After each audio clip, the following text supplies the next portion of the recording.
May 12. The Valley of Decision. Ruth said, "Do not urge me to leave you or to return from following you. For where you go, I will go, and where you lodge, I will lodge. Your people shall be my people, and your God, my God." Ruth chapter 1, verse 16. There are moments throughout life that demand a decision. And as pastor and author Rico Tice says, we are the choices that we make. After being struck by the triple tragedy of burying her husband and her 2 sons in Moab, Naomi decided to go back to her hometown, Bethlehem. Yet instead of forcing her daughters-in-law, Ruth and Orpah, to return with her, Naomi urged them to remain in their own homeland of Moab, return to their families, remarry, and live full lives. Ruth and Orpah were suddenly faced with a life-altering decision. The lives of these 3 women were interwoven. They had lived with one another, experienced loss together, mourned together, and wept together. Ultimately, Orpah chose to remain behind, and Ruth decided to journey to Bethlehem with Naomi. Essentially, Orpah did what was expected and sensible. Ruth, on the other hand, abandoned the known for the unknown.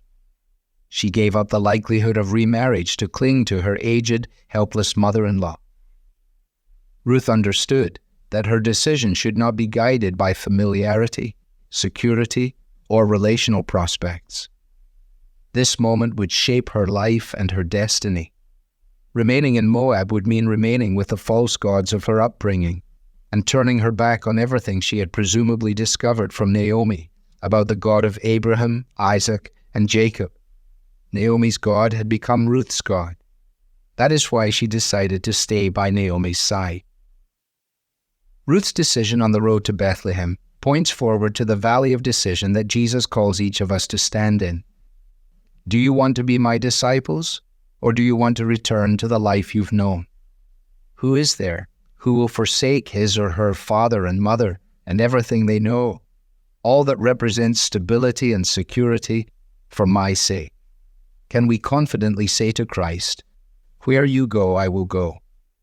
Can we declare, "Though the way ahead is unfamiliar and unpopular, still I will follow"? This is not a decision we make just at the moment of salvation. We make it every day of our lives. Will we go back to our old sinful ways, or are we going to follow the way of truth? Will we make sacrifices and take risks in order to follow God and serve His people? Ruth's bold, faithful response to this pivotal choice sets an example for us as we consider what degrees to earn, what careers to pursue, how we spend our time and who we spend it with, how much money we have and how we're going to steward it, or where we're going to live and serve. Such decisions made rightly will mark us out as different, as unreservedly committed to following Jesus Christ, the one in whom we truly find abundant life. Devotional material is taken from the Truth for Life Daily Devotionals, copyright Alistair Begg. It's published by the Good Book Company. This reading was digitally created by Truth for Life and is used with permission. For more clear, relevant Bible teaching, visit truthforlife.org.